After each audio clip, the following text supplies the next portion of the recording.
We're here tonight to provide you with some preliminary information concerning the investigation of the officer-involved shooting which occurred yesterday late in the afternoon.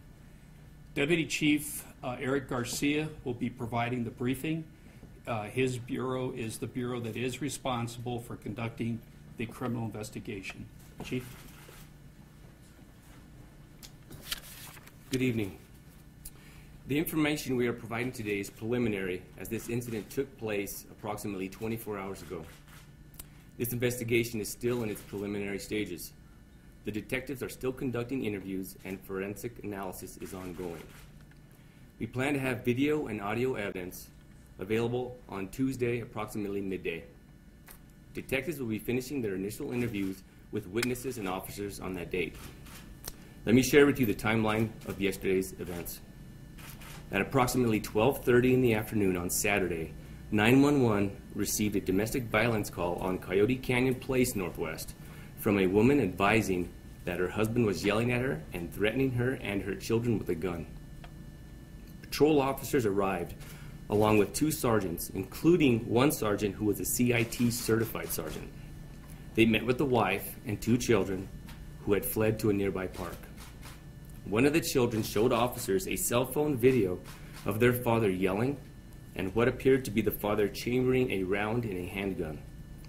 The officers went to the residence, and the suspect refused to cooperate with officers' requests to exit the residence and speak with them.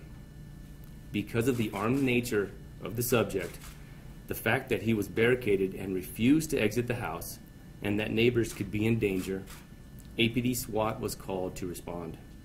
The SWAT team included crisis negotiators, a crisis negotiator supervisor, and the department psychologist. The Bernalillo County Sheriff's Department Tactical Unit was also on scene to assist. For their safety, residents in neighboring homes were advised through public announcements to shelter in place by moving to the rear of their residence. It was learned that the suspect had been treated at the VA hospital for significant mental health-related issues. The department psychologist attempted to gather information from the VA, who confirmed a mental health history, but the hospital refused to provide any additional information about the suspect or his mental health history. It was learned through prior police reports that the suspect did have a history of suicide attempts and threats. As negotiators continued ongoing efforts to reach a peaceful resolution for hours, the suspect refused to continue a dialogue with negotiators. Rather than engaging the negotiators, he began calling local news media and family members. At approximately 5:36 p.m., the suspect positioned himself on the second floor of the home, and multiple gunshots were fired from within the residence at officers and surrounding homes. Officers indicated they could hear at least 1 gunshot pass over their heads. This is a picture of the lower level of the home where 2 casings were found. This is a photo of the upper area of the home where several more casings were located.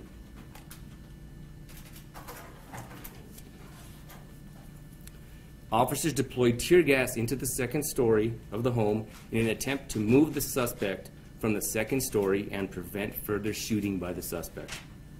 Officers did not return any fire from this volley of gunshots by the suspect. Officers continued to hear gunshots from within the residence. At approximately 6:20 p.m., the suspect exited through the front door, actively shooting with 2 handguns. One APD officer discharged his department-issued rifle, firing a single shot. The suspect was pronounced deceased on scene. Initial forensic scene analysis revealed the following. 2 handguns were located lying next to the deceased. 1 additional handgun was located inside of the residence. Numerous bullet holes and casings were found inside of the residence from the suspect firing from within.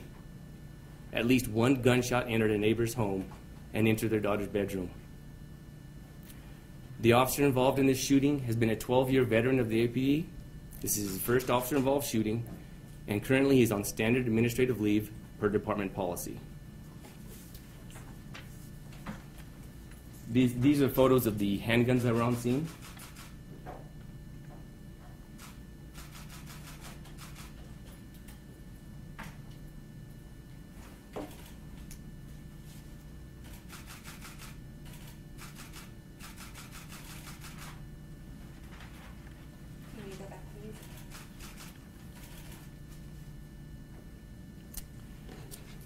At this time, we will play the 911 recording that initiated the call.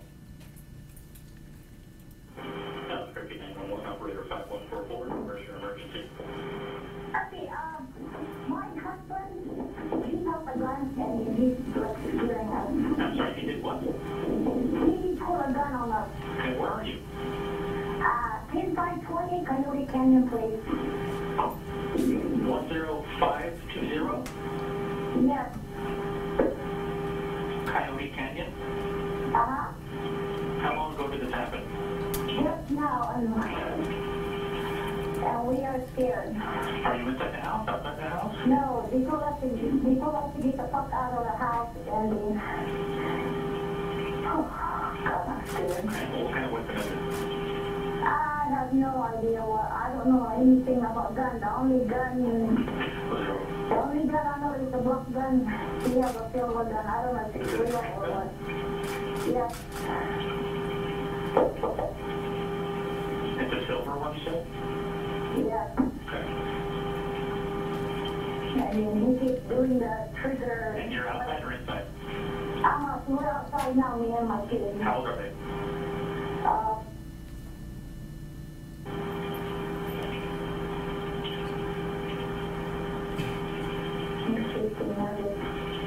What's your husband's name?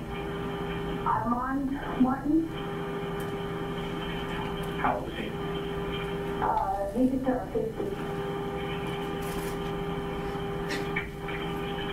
Is he white, black, Hispanic, Native American? He's Black American, African American. You said he just turned 50? Yes. What's his date of birth?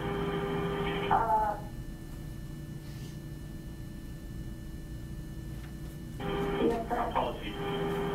5'9", I believe. And medium, heavy? 185, 190. What color hair? Yeah, sandy, gray, blackish. Black and gray. Yeah. Okay, what's he wearing today? He, purple t-shirt, jeans, and the shorts, I believe, I don't know. Shorts? Yes. Okay. Are you right in front of your house?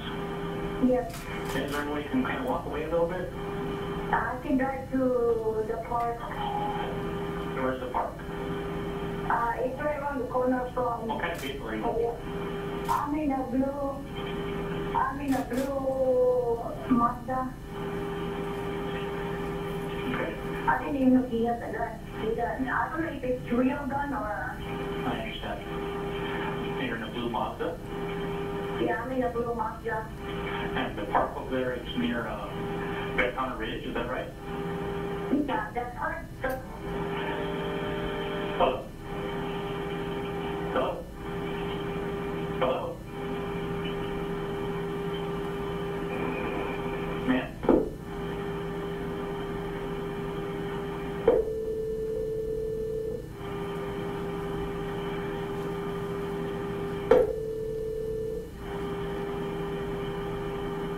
Hello? No, ma'am. City Albuquerque, please. Yep. Okay, are you at the park now? Yes, sir. Okay, just wait right there. What kind of car are you in? I'm in a blue Mazda. So far, I'm the only car here. Okay. Blue is a Mazda car, truck, SUV? It's a little bitty Mazda 5 Okay. blue car. What kind of vehicle does he drive? He has gold, silver Mazda 3, and there's a black Equinox parked in the front too. So there's a gold Mazda 3 and a black Chevy Equinox? Yes, sir. And there's Wolf in the driveway? Yes, sir. Chevy Equinox, is that a SUV? Yes. Okay.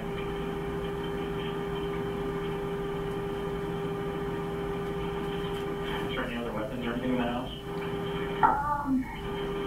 No, just, your basic kitchen knives and stuff. Do you know if he has any other guns or anything?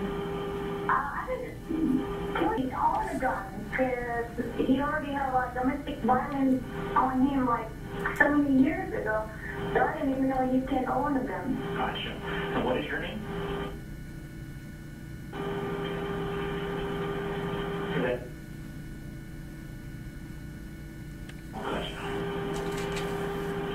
He's crazy. And nobody's injured, right? You guys are okay? Yeah, we're all right. I didn't even know it was real. When I thought it was just a play gun. I mean, they just went crazy. They told us to get outside of the house and they started bringing the gun outside his bedroom door and started clicking the trigger. And then I was folding the laundry and I told my daughter to go ahead and take a shower, and then he went back into his room, in his room, and I don't know, and then he came back out with the gun, and then he just started screaming, get the F out, and don't ever come back. I understand, Carol. I do have help on the way, okay? I'm just going to keep you on the phone. That way, if you see him or if he approaches you, you can just let me know, okay? I don't think he will. Because I was in home, I went to my friend's house, she's throwing me a party to cook. And then the kid called me and said his dad is acting crazy, maybe he's drunk, and kicked him out of that house, told him to get the hell out. And so the kid went and stayed at the park, and then I came back to pick him up, and then I went back home. And then that's what happened. I don't know what's going on. I have no idea. God. And you said this has never happened before? Oh, the gun thing? Right. Yeah, this is the first time that I was like, I didn't even know if it was real or was he for real or what. I mean, the kid got so scared and started running and told me, Mom, let's go. He has a gun. Gotcha.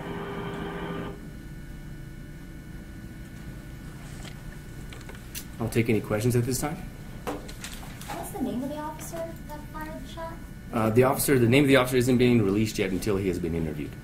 And you said he only fired one time, right? Yes. How many times did Armand fire his gun, and was he actively shooting at police or just... At this time, we haven't determined how many rounds he fired. We're still analyzing that evidence. And he was firing into the neighborhood. Again, we are still analyzing the scene and processing the evidence at the scene, but he was firing into the neighborhood. You mentioned he came out of the front door, actively shooting. How close were officers in relation to the front door of that home, do you know? I don't know their exact approximation, their location. I know there were some officers in the street, but I don't know the exact distance to the front door.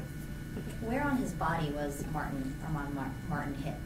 He was struck in his front chest area. Was any less than lethal force used prior to all this? Yes, we had an array of less than lethal on scene, from beanbags, tasers, wooden baton rounds. We had a multitude of items on scene. Was anything used, though? Yes, we used some wooden batons, I believe.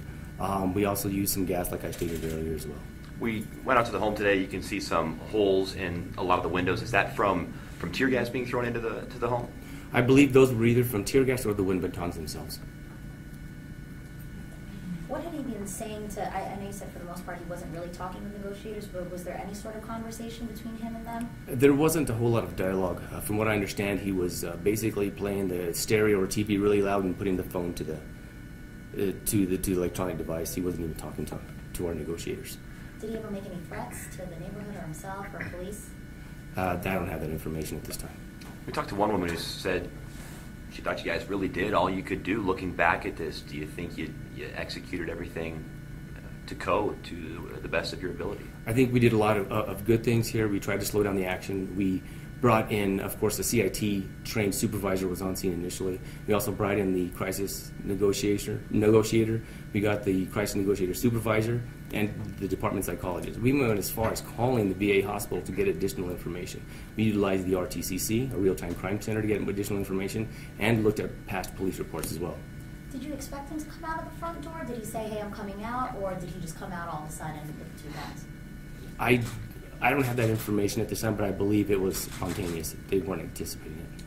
Did he have his own personal psychologist there? Was another psychologist who knew him a little better on scene also?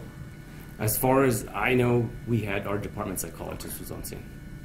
Was that the specific CIT unit that was deployed, or just certified officers? We had a CIT certified officer on scene.